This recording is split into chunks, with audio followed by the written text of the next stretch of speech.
The macro change piece name allows you to change the names of multiple pieces at the same time.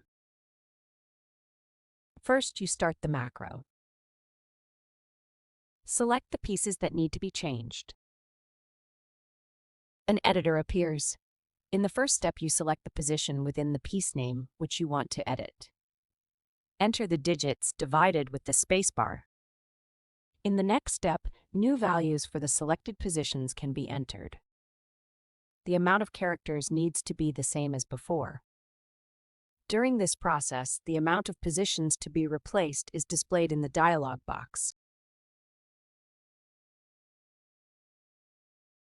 The piece names have been changed.